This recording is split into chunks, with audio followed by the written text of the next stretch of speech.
Nobody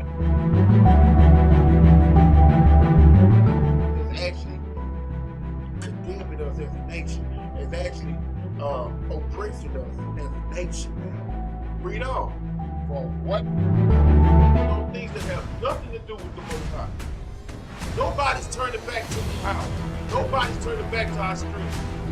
They're still dealing with their own bang on business, man. That's what's wrong with us. How many? Because they won't let us have no friends. But you have to understand, they celebrate, they kill us. Shalom, shalom. First, give all praise to the Most High and His Son, Yahweh Shai. Today's class, a man may be known by his look. Today, we're going to go into speaking towards the understanding of walking in righteousness. We're going to go into the understanding of actually being known by your appearance, being known by who you've been called to be. And that is pretty much the children of Israel, the chosen seed of the Most High. So today we're going to cover some things, and we're going to definitely tap into the dress code of the righteous. We're going to start out first and foremost, like I always do. I want to try to address the understanding of who we're reaching out to, because like we always say, every book have an audience. Every author writes to an audience. And we want to make sure we understand who the audience that this book pertains to. So let's go ahead and give me James chapter 1 and verse 1. The book of James, chapter 1, verse 1. James, a servant of God. A servant of God, read. And of the Lord Yahweh Shai. So we understand we know who are the true servants of the Most High God. And that is the children of Israel. Read. To the 12 tribes. To the who? To the 12 tribes. Read on. Which are scattered abroad. Read on. Greetings. Say what? Greetings. So understand this Bible is addressed to the 12 tribes of Israel. So as we go into the understanding of this dress code, we are speaking to the so-called blacks, Hispanic, and Native American. You form the 12 tribes of Israel. So we want to go further with this, and as we continue with the class, let's go ahead and start out with the book of 2 Corinthians chapter 13 and verse 5, man. A man may be known by his look. Go ahead and read that up. The book of 2 Corinthians chapter 13, verse 5. Examine yourselves. Read on. Whether ye be in the faith. Prove your own self. Do what? Prove your own self. So now is the time as you have awakened to your nationality, as you repent as an Israelite, and as you continue to walk this walk, you must examine yourself. Prove your own self. Read on. Know ye not your own self. You must know and understand your purpose of being awakened. A lot of time we choose or we say that we are awakened. If you don't know your purpose and you have not, or you're not trying to serve your purpose, which you know the purpose for us is to serve the Most High God, keep the commandments. So if you're not serving your purpose, you're not fully awakened. Read on. How that Yahweh Shai Christ is in you. Is in who? Is in you. That is the whole point of being awakened. A lot of time our people speaks about being aware, being conscious. If Yahweh Shai did not abide in you, and we know he was the perfect example because he kept the commandments. If he don't abide in you, you're not awakened, Israel. It's reality check time. Read on. Except ye be reprobates. Except ye be reprobate, man.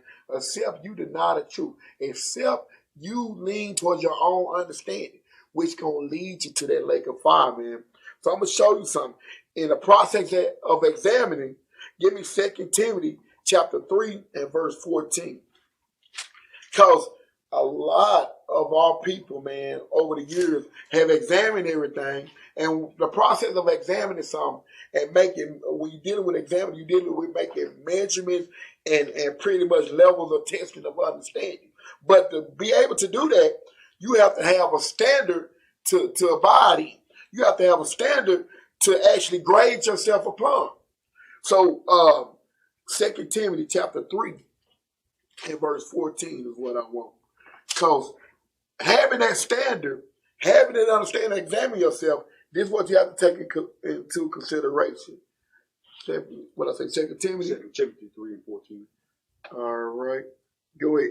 The book of 2 Timothy, chapter 3, verse 14. Uh-huh. But continue thou in the things which thou hast learned. So, as we know who we are now, we must continue in the things that was written for us to do. We must continue in the way of righteousness. Read on. And hast been assured of knowing of whom thou hast learned them. Read on. And that from a child thou hast known the Holy Scriptures. From a child. Read on. Which are able to make thee wise. Which are able to what? To make thee wise. So this examination must be guided by the Scriptures, man. A lot of time we examine ourselves on the level of this world, of the understanding and philosophies of this world. But read that part again out. Which are able to make thee wise unto salvation. Unto what? Unto salvation. That is that deliverance. Read on. Through faith. Through what? Through faith. Read on. Which is in Christ Yahushua. Read on. All scriptures is given by inspiration of God. Of who? Of God. Read on. And is profitable for doctrine. Very beneficial, Israel. It didn't say some scriptures. It didn't say the ones you like. It said, read that part again from the top up. All scriptures is given by inspiration of God. And is profitable for doctrine. For what? For doctrine. Read on. For reproof. For correction. For that correction, man. Read on. For instructions in righteousness. For instructions in righteousness. So when you examine yourself, Israel, the goal is to be righteous. You must examine yourself by what's written, man. When we go out and teach and when we try to edify our teacher, when we edify and try to teach our people, we edify them for what is written. Because we know my words, all words mean nothing. This is something our people don't understand. And I want to show you, being edified, being that element of correction leads to a point of that guidance. I'm going to show you the guidance that we must continue to have as we walk this righteous path. Proverbs chapter 6 and verse 23. We must understand the guidance that we need, man. A lot of our people choose otherwise than what is written, man. I say this every class, until Israel realize that the Most High God is only dealing with us, we're going to stay in the position that we in until we perish, man. Read that right quick, God. The book of Proverbs, chapter 6, verse 23. For the commandment is a lamp. For the commandment is a lamp. You understand the purpose of a lamp.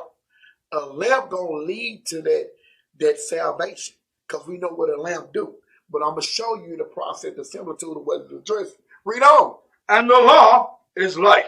Dealing with a lamp, you know a lamp is that light. And when you look at all the way to the kingdom, the law is that light. Read on. And reproof of read on. And reproof of instructions. Read on. Are the way of life. So reproof of instruction is the way of life, man. When you're dealing with the reproof, you're dealing with correction. So when you're dealing with correction, understand, mistakes going to be made, but you have to have that guideline of instruction to correct yourself, to actually get back on that righteous path. So let's move forward, because knowing, I want to talk more about that light, because knowing that we are the chosen seed. Give me St. John chapter 3 and verse 18. Understanding, having that light in this world, abiding in that light in this world, I want to show you what Yahushua is. Because when we're dealing in the light, you must understand what comes with the light. A lot of times, people examine things, but they don't examine things to the full extent of what's going on. They examine what they want to hear. They examine what they think, what they want to happen, but they got to understand the whole path when you get the conclusion of the whole matter, when you walking in this light, when you're abiding in this light, what's going on. Read that right quick, God. The book of John, chapter 3, verse 18. He that believeth on him is not condemned. So he that believeth on him, which we know is Yahushua, because he is the way to the Father, is not condemned. Read on. But he that believeth not is condemned already, because he hath not believed in the name of the only begotten Son of God. Read on. And this is the commandment, that light is come into the world. Read that again, verse 19 again. And this is the condemnation. This is the condemnation. This is what I want y'all to understand. Read on. That light is coming to the world. That when Yahushua came, he was that light because he was that perfection of us keeping that commandment. He was the perfect example of what we should be doing. Read on. And man loved darkness. Whoa, what does the Bible say? And man loved darkness. So now knowing that we should walk in the light, we got to realize this world loves darkness, Israel. Read on. Rather than light. Uh-huh. Because their deeds were evil. Uh-huh. Read on. For every man that doeth evil. For every man that do what? For every man that doeth evil. Read on. Hated the light. So every man that's going against what is written, every man that is not abiding in the will of the Most High God, that's a part of the 12 tribes, you hate the Most High. You hate the light. Read on. Neither cometh to the light. They don't even want to come to the light. So, as you try to get yourself together, understand the ones that don't accept the truth of our nation, they're going to hate you for it. The heathen nation, they have no chance to understand it. So, guess what, Israel? They're going to hate you for it. Read on. Least his deeds should be reproved. Because when you shine light on darkness, everything is revealed, man. And when you realize this, Israel, walking in this light, it's going to be hardship. Walking in this light, it's going to be tough times, man. Because you just read, and your house y'all addressed it. He was the light, but the world loved darkness. So, to expound some more on this, give me 1 Thessalonians chapter 5 and 5. So, when you look into what's going on, you must know this, man. You can't know part of the truth. You can't only know the good half of the truth. If you only know the good part of the truth, you'll never make it to salvation. You must know every aspect of this truth. Read that right quick, God. The book of 1 Thessalonians, chapter 5, verse 5. Ye are the children of light. So now we understand waking up to our nationality, knowing who we are. Read that again up. Ye are the children of light. The 12 tribes, we are the children of the light. Read. And the children of the day. Uh-huh. We are not of the night. We shouldn't, I'm going to say, walk in sin anymore, man. We have the commandments for that lamp. We have the commandments for that obedience. We have the commandments to pretty much keep us away from harm and danger, man. Read on. Nor of darkness. Nor darkness, man. All the wickedness of this world, man. Because we are the children of the light. Do we choose to walk in that light? That's a different story for a different class. But knowing that we are the children of the light, we have to understand what's going on. Deuteronomy chapter 4 and 5 right quick. Because when you walk in the light, you must walk in every aspect of it, man.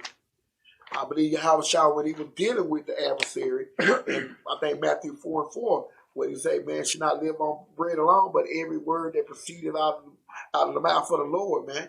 So when you operate and know how Yahushua work, we must work in the same manner, man.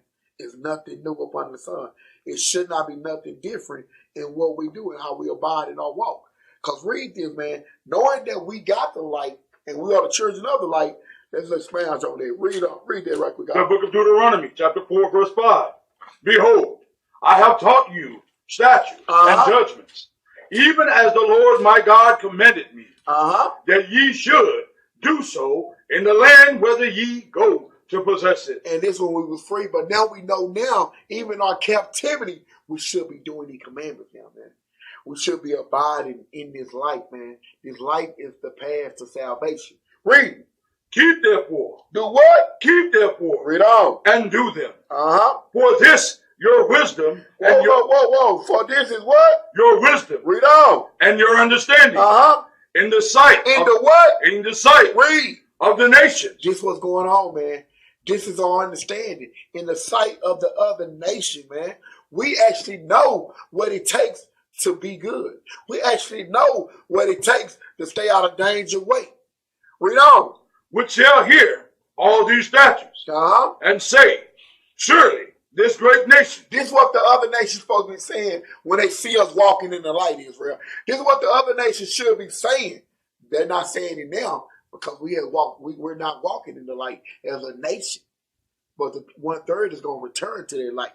And they're going to say this again. Start with surely. Surely this great nation is wise. Is what? Is wise. Read on. An understanding people. A what? An understanding people. A people that is very knowledgeable. A people that understand the boundary of the way of life. How the Most High God expected to be. Let me bag that up, man.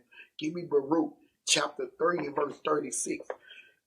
Understanding people. A people that should be filled with the understanding of life. A people that should be filled with every aspect of righteousness. And I'm going to show you. I'm going to bag that up with the precept. Read that right quick, guys. The book of Baruch, chapter 3, verse 36. He hath found out all the way of knowledge.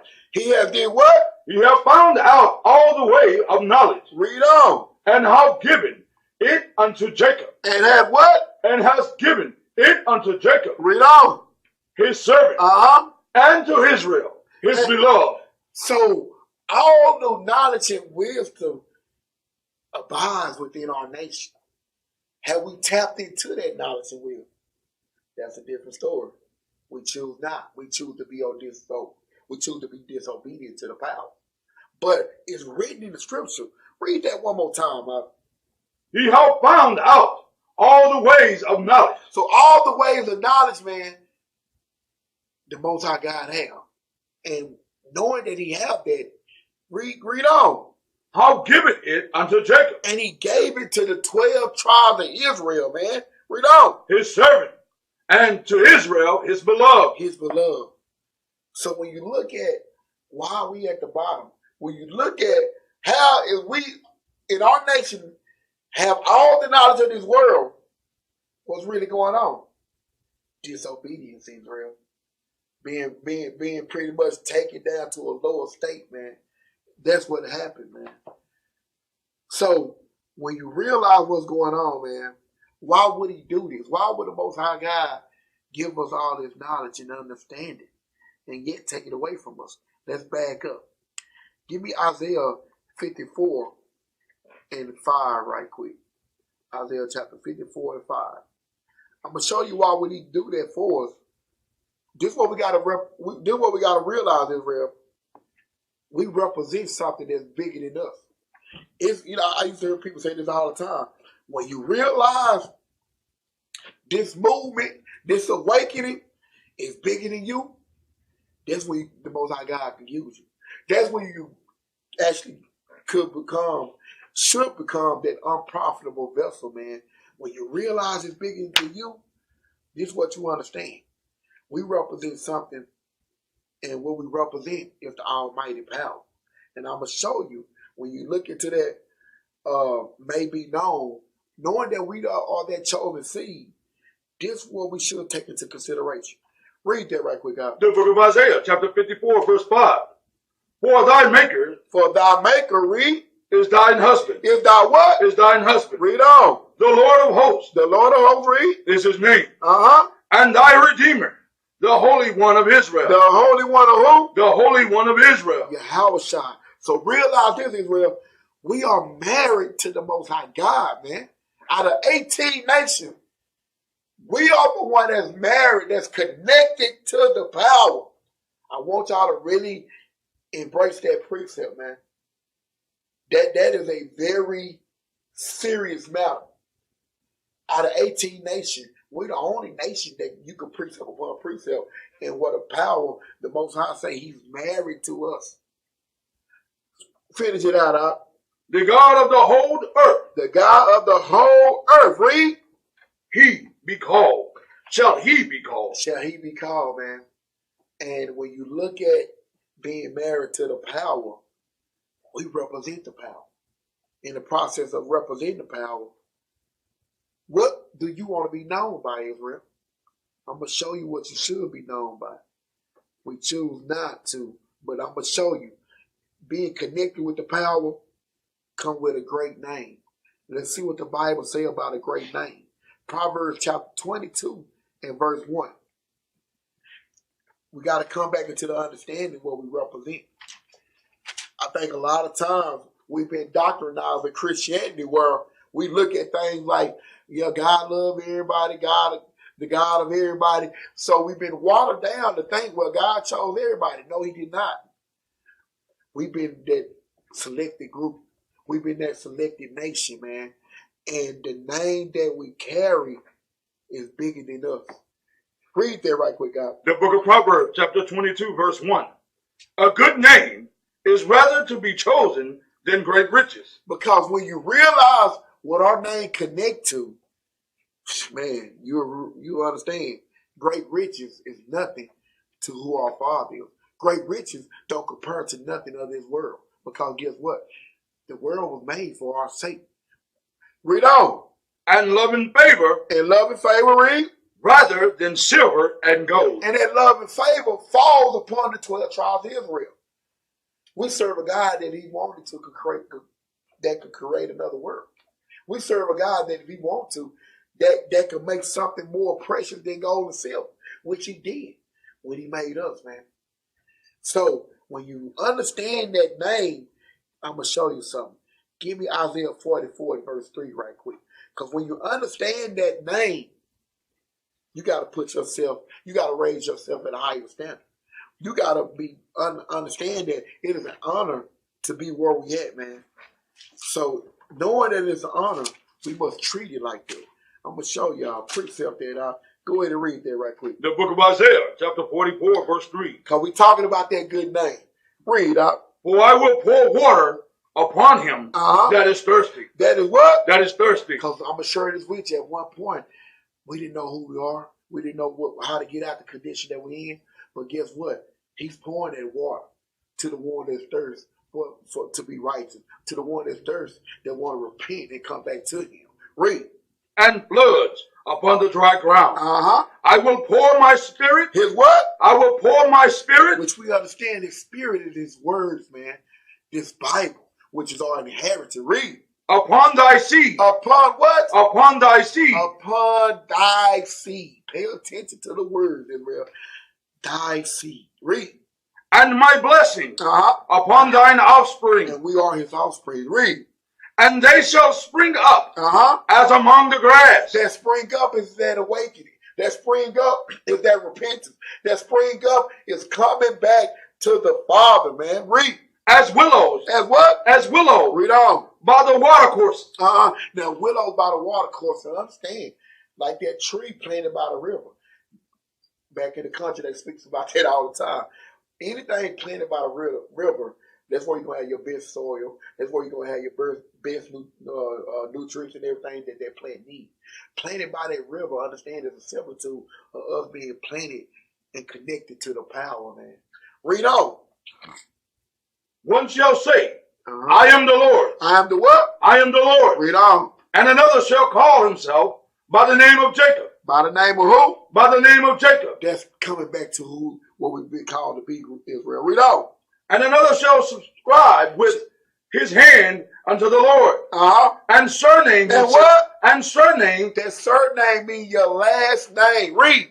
Himself by the name of Israel. By the name of what? By the name of Israel. That's going into that good name, Israel. Going into, we are Israel, man. I tell people all the time, Israel was the people before it became a nation, man. So when you're dealing with a good name, we got the best name on the planet. Our name connects to the power. When you look and understand who you are, it's a better opportunity to get to where you're going. When you look at Israel, Israel goes into the Hebrew text of God content. To content and to fight. We know Jacob wrestled with which we know is Yahweh, that angel. And that's how he got his name. What was Jacob wrestling with? I'm going to share this with you. When you go to the precept, it said Jacob told the angel what? He won't let the angel go until he what? Bless him. So knowing what is a blessing, matter of fact, I'm going to show you. Sidebar, give me Deuteronomy 11:26. I think 27 what I want. Remember what Jacob told the angel. Now, why would Jacob tell the angel this? I'm going to show you why, Israel. I'm going to show you. We're going to find out what is a blessing first. Because Jacob told that angel, I won't let you go until you what? Bless me. So let's find out right quick. Read that right quick, God. The book of Deuteronomy, chapter 11, verse 27. Uh-huh. A blessing. A what? A blessing. Read on. If ye obey. If you do what? If ye obey. Read. The commandments of the Lord. Uh-huh. Your God, which I command you this day. So when you look at it, man, I don't want y'all thinking Jacob was wrestling with a bird. He body slammed the bird, the angel. Jacob wrestled was keeping these commandments in this wicked kingdom.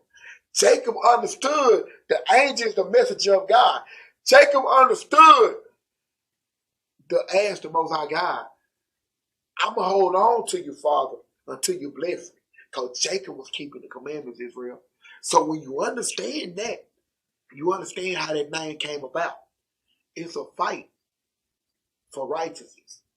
It's a fight to be obedient in a wicked kingdom, man. Jacob fought. We must be like our forefathers, continue to fight. And when you continue to fight, that's where that good name comes from, Israel. We got to fight for righteousness. So let's go back to where we was at now. Now let's go into St. John chapter 4, verse 24. Because in the process of that fight, we got to be like our forefathers. We got to fight. A lot of times, I'm sure with you, Israel don't like to pray, and a sinner prayer is not being heard anyway. But sometimes we don't pray as hard as we should because guess what? We're not fighting as hard as we can. Some of us know that we slacking in our work. So we don't want to ask for nothing because we know we ain't done nothing to be blessed upon. I'm going to show you, man. As you continue to walk Israel, you got to live up to this name. And when you live up to this name, you're going to be known by your looks. And we're going to go deeper into this. In the process of this name, this fight consists of this. Read that right quick out. The book of St. John, chapter 4, verse 34. No, John 4 and 24. Shalakia. The book of St. John, chapter 4, verse 24. God is a spirit. Uh-huh. And they that worship him. And they that worship him, man, that 1/3. That 1/3 is going to hold on and going to go precept upon precept to make sure every word that is established is understood. Read on. Must worship him in spirit. In what? In spirit. Read on. And in truth. And in truth. So when you living up to this name, this word that you're going to be known by your looks. Because when you're living up to this name, you're going to understand this. Give me Deuteronomy chapter 18 and verse 13. Because when you worship him in spirit and in truth, you're going to understand this. You're going to be able to relate to this. Read that right quick out. Deuteronomy chapter 18 and verse 13. When you serve him in spirit and in truth, you have a good understanding of this here. This here don't fear. This here don't put fear in your heart. This here don't make you feel uncomfortable because you're walking in that spirit. Read that right quick. The book of Deuteronomy, chapter 18, verse 13. Uh-huh. Thou shalt be perfect. Thou shalt be what? Thou shalt be perfect. Oh, no, I can't. Oh, no, man. I ain't. Only person that was perfect was Yahusha. Thou shalt be perfect. Read on. With the Lord thy God. With the what? With the Lord thy God. No, with the world. With the Lord thy God. No, with my viewpoints. With the Lord thy God. Uh-huh. For this nation, for these nations, which thou shalt possess. That's all I want on that, just 13. So we should be perfect, man. When you walking in the spirit and in truth, you understand the concept of abiding in his will, keeping the commandments. This would establish that good name. This would establish that you may be known by your looks. Because when you know the importance of being perfect, you know the importance of what? Keeping the commandments. 1 Corinthians 14 and 40 right quick. Because this is what you got to realize, Israel. The kingdom to come is going to be ran by order. So guess what? If you don't like order, you won't make it to the kingdom. That's what Israel been lacking for many years, man. We have no order whatsoever, man. We don't like order. We despise order because we still want to be that, I'm going to say that old you. You still want to be who you want to be instead of what the Father called you to be. Read that right quick out. The book of 1 Corinthians, chapter 14 verse 40. Let all things. Now let something. Let all things. Read on. Be done decently. Be done what? Be done decently. Read on. And in order. And in order. Now we're supposed to get into the meat of the class. All things must be done decently and in order. Because guess what? You want to be known that you are part of the power. You want to be known that you are married to the Most High God, Israel. And being married to the Most High God, we want to talk about the dress code that lead to salvation. The dress code for the righteous of our nation. The 1/3 is actually going to accept this and be able to understand this. I'm going to share something with you.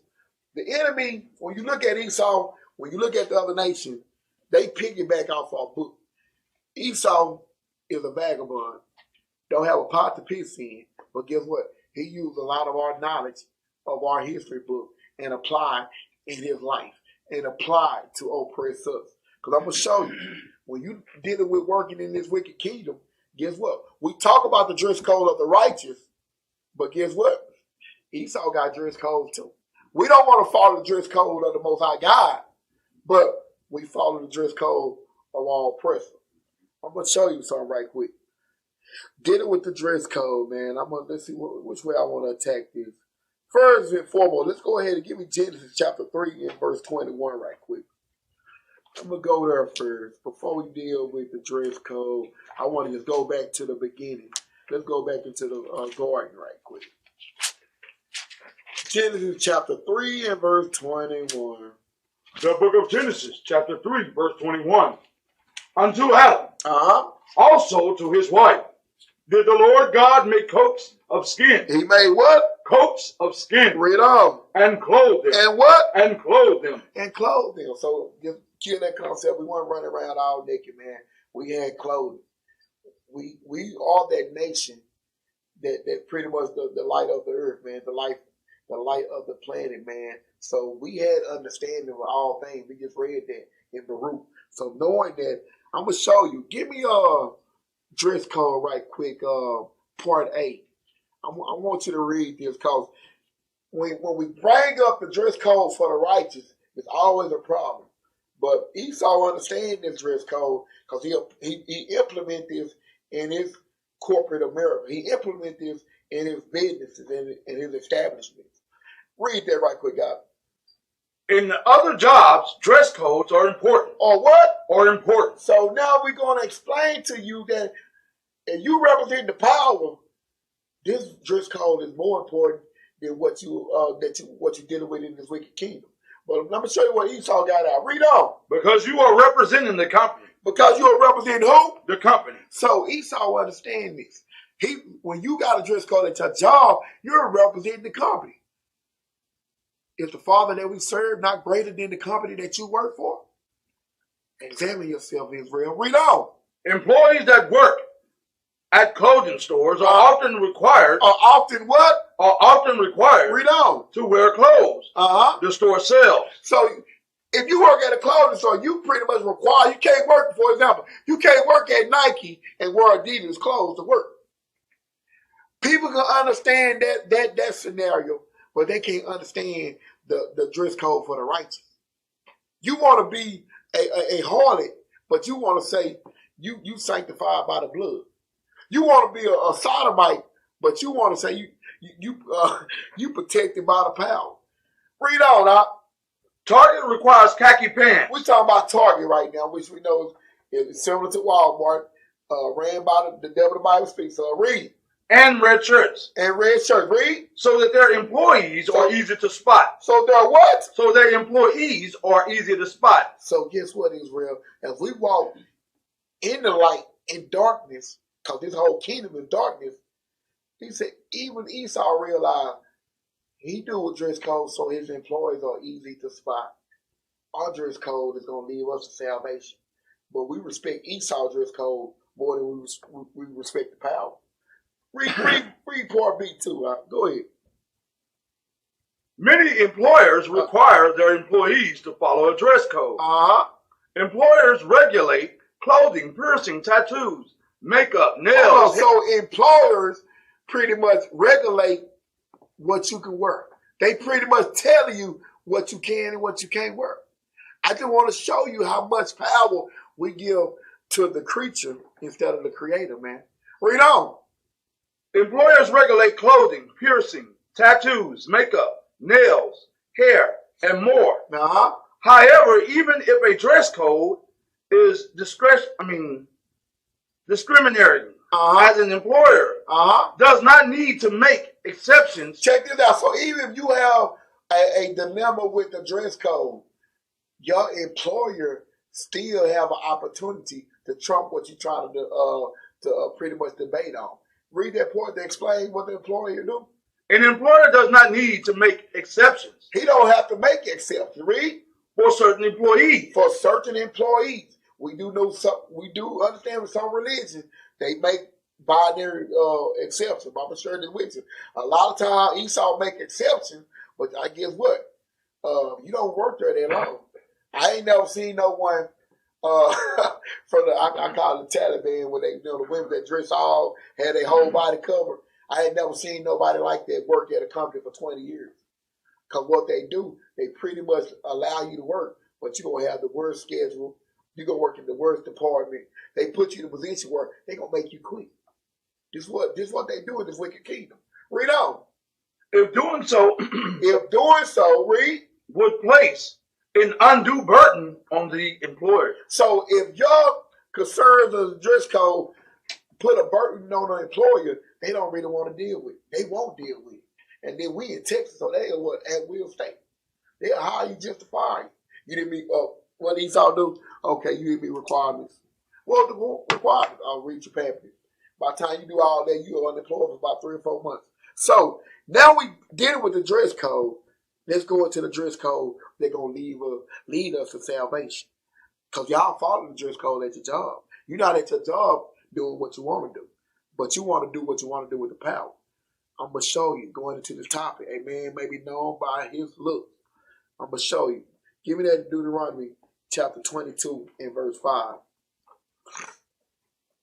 Because this is the dress code for the 12 tribes. This is the dress code for the righteous. But we seem to find it is hard to deal with. Read this right quick, guys. The book of Deuteronomy, chapter 22, verse 5. The woman shall not wear that which pertaineth unto a man. So we dealing with the Israelite woman. She should not wear what pertaineth to a man. Now you can go with the foolishness of these women pants. There's no such thing, man. We understand, man, because we was given all knowledge. The knowledge that we trying to implement with the truth is pretty much the rhythm of the world, which is going to lead us to destruction. Read on. Neither shall a man put on a woman's garment. For all that do so are an abomination unto the Lord thy God. You disgust and you filth to the Most High God when you do this. So when you operate in the spirit, you understand this must be abided by. Now I'm going to show you something. Let's get a little more understanding with that. Give me the Zondervan Compact Bible Dictionary and give me page 137. This is coming from the scholars. This is coming from the other nations that know this about our culture. But we refuse to accept this because guess what? We want to do what we want to do. Read that right quick, God. The Zondervan Compact Bible Dictionary, page 137. Women dress among the Hebrews. Among the who? Among the Hebrews. Read on. Neither sex was permitted by the Masonic law. Pretty much the Torah. So the same sex wasn't permitted to wear the same type of clothing, man. Read on. To wear the same form of clothing as was used by the other. So skip down to the next paragraph. The woman wore long garments. The woman wore what? Long garments. Long garments. Reaching almost to the feet. With a girdle of silk or wool. Many times having all the colors of the rainbow. Often such a garment would have a fringe hanging from the waist. They have a what? A fringe hanging from the waist. Read on. Nearly to the ankles. Nearly to the ankle, man. So when you understand, the scholars even know this, we still choose to do what we want to do, man. And it's sad, man, because this is a dress code for righteous, man. This is the concept of a man may be known by his looks. Understand the Bible is written in a manly form, but this goes into the man and the woman. You're going to be known by your looks, man. So when you're operating in the spirit, and I tell people all the time, and I'm going to expound a little more on this because I want to bring out what our people do, man. Give me Romans 12:1 right quick before we go to the, and this is what we should be doing. Abiding in his will, lining up with our inheritance, coming back to what is righteous. But this is what we choose to do. Read the first part of that 12:1, Romans. The book of Romans, chapter 12, verse 1. I beseech you, therefore, brethren, by the mercies of God, that ye present your bodies a living sacrifice. A what? A living sacrifice. So we should be making our daily life, our daily walk, a living sacrifice, man. When you're dealing with sacrifice, we didn't say a living contribution. See, when you want a contribution is something that you give occasionally. When you make your body, your life, your whole demeanor about you a living sacrifice, you giving it all up. You giving up everything. And we understand giving up everything now is what's going to help us get back right with the Most High God, man. But our people don't understand it. They choose not to understand it. Read on. Holy. Acceptable. Acceptable. I want y'all to pay attention to that. Read. Unto God. Now unto man. Unto God. Read on. Which is your reasonable service. This is your reasonable service. Read the first part of verse 2. And be not conformed to this world. To what world? To this world. So when Paul even went further, say in the process of pretty much making pretty much your service acceptable by the Most High God, he said also, hold up, and be not conformed to this world. I'm going to show you what a righteous sister of Zion turns into the conforming of this world. What you got to deal with, what you're looking at. Give me that first one out. This is the prodigy of being conformed to this world, being the daughter of Zion. Bring up that first picture out. This is abomination, man. But this is what our people choose to do, man. This is what our people do every time, man. Read verse 2 again up. And be not conformed to this world, but be ye transformed by the renewing of your mind. Coming back to the law, statute, commandments, man. Give me the other picture of the sister, man. This is terrible, man. And we're going to cover this too, man. Becky with this blonde hair. Envying all oppressor, man. Not knowing your inheritance, man. This is what we deal with as a nation, man. Finish our verse 2 out. That's enough, man. I'm tired of seeing that, man. This is ridiculous, Israel. Read on. That ye may prove what is that good and acceptable and perfect perfect will of God. So this is what we're here to do, man. To prove what is acceptable and that perfect will of God. And as we move forward, let's go ahead. And I want to cover something, man. Go ahead and give me Exodus. Before we hit that blonde and all that, I want to cover Exodus 28 and 40 right quick. Because I want to cover the concept of this. Because a lot of time with Israel, they go into the mindset, oh, man, we was all wearing dresses. You learn that from your oppressor. You learn that from the same people that enslaved us, man. We're not the Europeans. We're not the Edomites. We're not Amalek. We the Hebrew Israelites, man. We wasn't doing that garbage, man. And I'm going to show you through the scripture. Read that right quick, God. The book of Exodus, chapter 28, verse 40. And for Aaron's son. And for Aaron's son, read.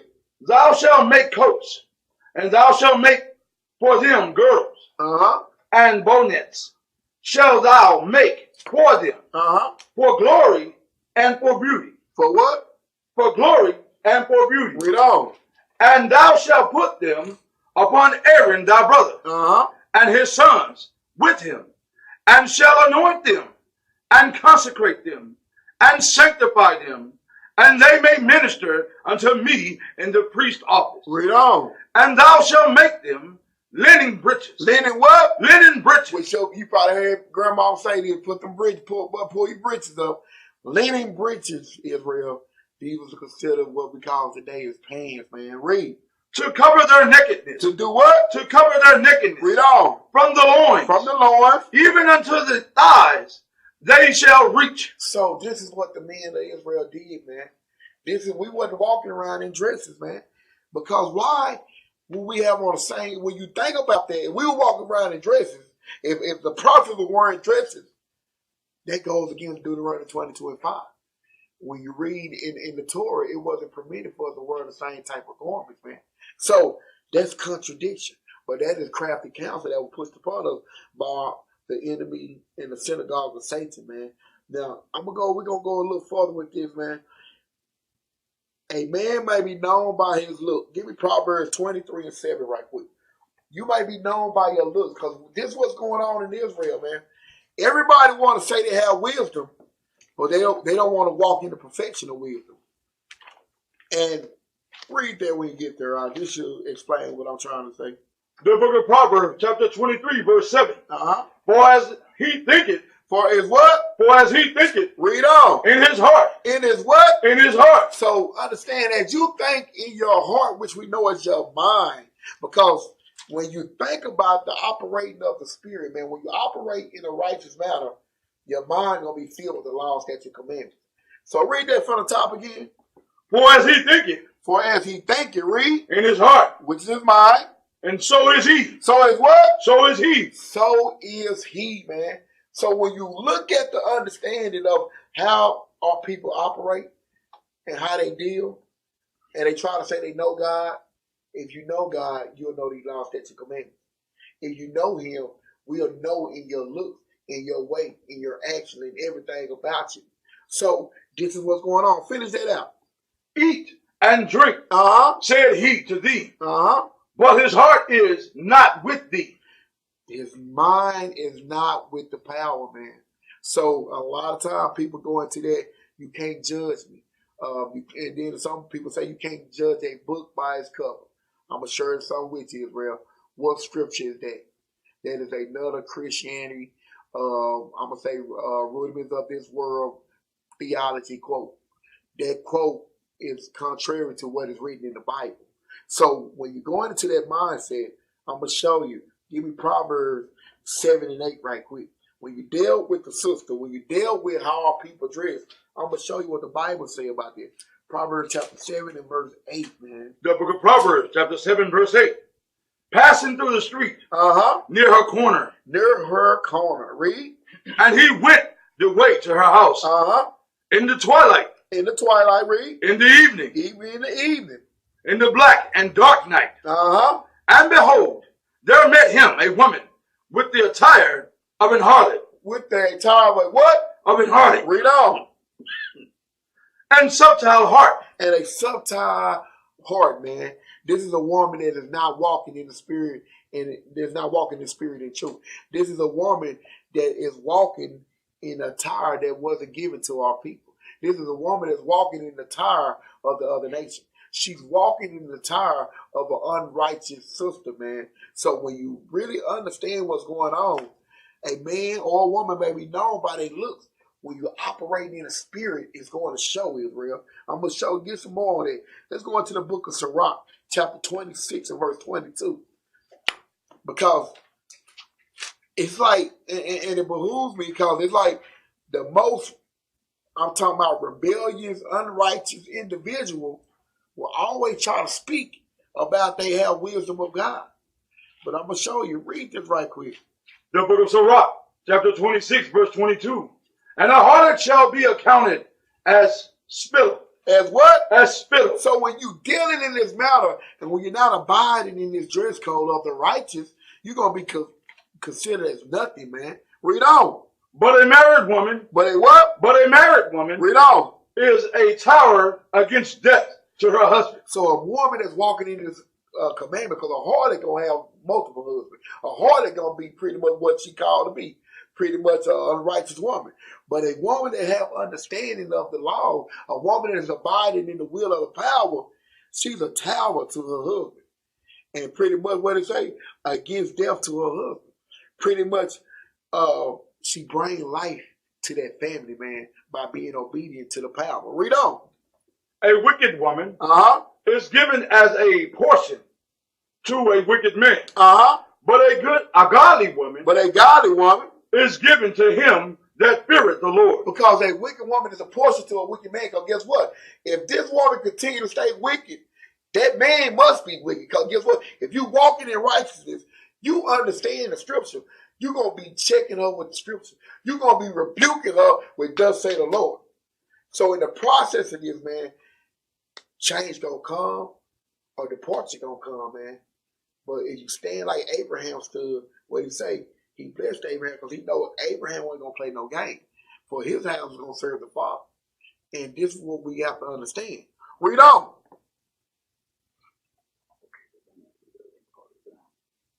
24.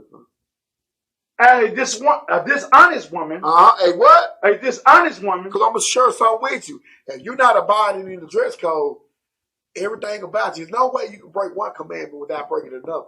If you dressing as a harlot and claim not to be a harlot, you a lie. Read on.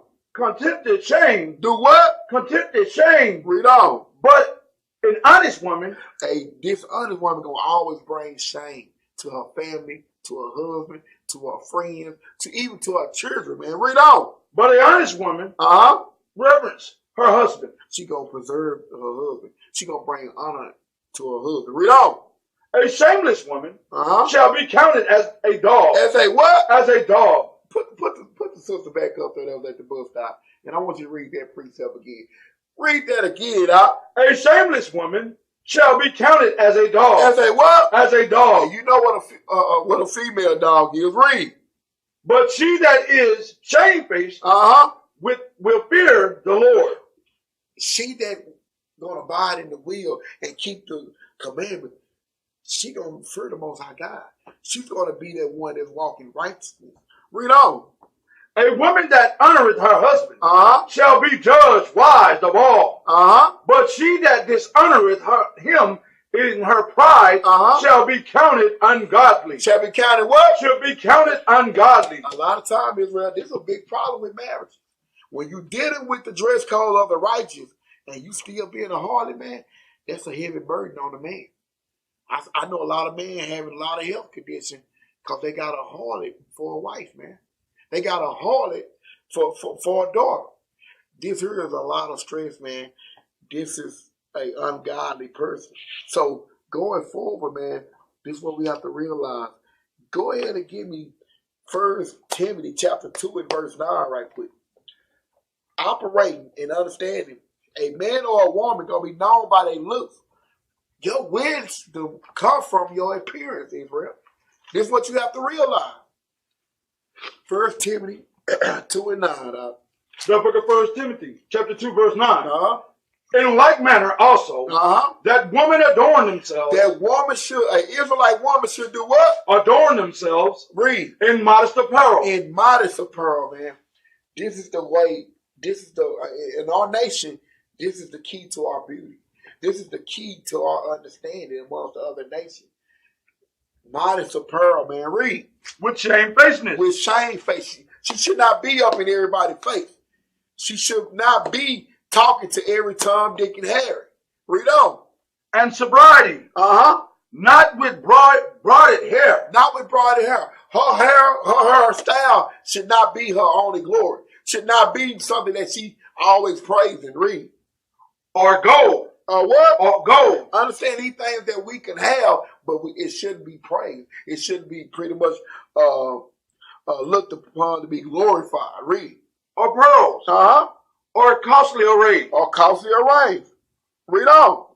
But which becometh woman professing godliness. Which becometh an Israelite woman, a godly woman professing godliness, man. Read. With good works. With what? With good works. This is the process of good work. Goes back to the dress code. Something that we have taken for granted. Give me some more on that. Give me 1 Peter chapter 3 and verse 2. That's what I want. 1 Peter chapter 3 and verse 2. The book of 1 Peter, chapter 3, verse 2. While they behold your chastised conversation coupled with fear. Let me see what I want. No, I'm sorry. 1 Peter, 3. Yeah, go ahead. Read that again. While they behold your conversation coupled with fear. So understand, as a woman walking in righteousness, her conversation should speak of righteous things. Read on.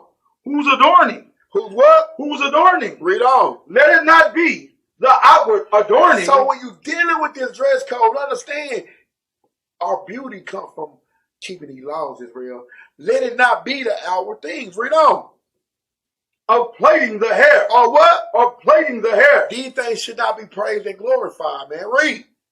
And wearing of gold. Oh, Or of putting on apparel. None of these things that we've been blessed to have should not be your foundation. Should not be pretty much what you're known from. Read on. But let it be the hidden man. Let it be what? The hidden man. The hidden man is your house child. The hidden man is the law, statutes, commandments. The hidden man is the commandments that the Most High God allow your house child to be the perfect example for. So it says, but let it be that hidden man. Read on. Of the heart. Of the what? Of the heart. The laws in our mind, man. This is our beauty. This should be our understanding of beauty and the perfection of beauty. Read. In that which is not corruptible. That is what? That is not corruptible. See, these commandments not corruptible, Israel. These law, statute, commandments that was only given to us is not corruptible. Read on. Even the ornament of a meek and quiet spirit. Oh, whoa, read that again. Even the ornament of a meek and quiet spirit. Read on. Which is in the sight of God of great price. A meek and quiet spirit, man. I'm going to share something with you, Israel. When you breaking this dress code, you crying out for attention. When a man is wearing skinny jeans, that's an effeminate spirit. I don't know no man should want to show his shape like that, man. When a woman is wearing booty shorts, they crying out for attention, man. Anytime you're crying out for attention by breaking the dress code of the Most High God, you're going into worldly lust. You're going into the concept of pretty much the lust of this world, man. So, that being said, let's move forward, man. A man shall be known by his look. Let's go into the book of Proverbs, chapter 7 and verse 27. Because a man wisdom, and I go into the understanding of when you read 1 Corinthians 2 and 15, that the spiritual man judges all things. So if a spiritual man judges all things, what is the spiritual man judging from? The scriptures, man. The laws, statutes, and commandments. So I'm going to show you. Man of wisdom. Give me that. The book of Proverbs, chapter 7, verse 27. Her house is the way of hell. Going down That's to 17 and verse 27. 17. Yeah, I'm sorry. I might have said it wrong. 17 and 27. What you like if I said it wrong, Israel? The book of Proverbs, chapter 17, verse 27. Because we're dealing with that wisdom, that man of wisdom, or that woman of wisdom. Read. He that hath knowledge spareth his word. So he that hath that knowledge spared his word, because guess what? He that have knowledge gonna speak, thus say the Lord, Israel. Read on. And a man of understanding. A man of understanding, read. Is of an excellent spirit. Got an excellent spirit, because guess what? The spirit is guided with the lamp. That lamp is the law, statutes, and commandments, which is that light. Read. Even a fool. Even a what? Even a fool. Pay attention to this, Israel. Read. When he hold his peace. When he do what? When he hold his peace. Read on. Is counted wise. So even in the process of trying to act like you wise, even if you hold your peace, you might learn something in the process. A lot of time our people come and attack us talking about we teaching the Bible wrong, but they ain't seen it. We teaching the Bible wrong, but guess what? Your looks say you wrong all the way. So how can we be wrong and you wrong? Can what y'all shall say? Can devils cast out devils? This is what we have to understand. Read on. And he that shutteth his lips. He that do what? And he that shutteth his lips. Read. Is esteemed a man of understanding. Because sometimes, Israel, we have to take into consideration. A man may be known by his look. If we humble our spirit and listen instead of just running our mouth, I think Cal said this last week, a man that talk all the time is a troublesome man. A man that talks all day long, because think about it. If you talking every day, all day, every hour, every minute, it ain't enough time to talk about anything.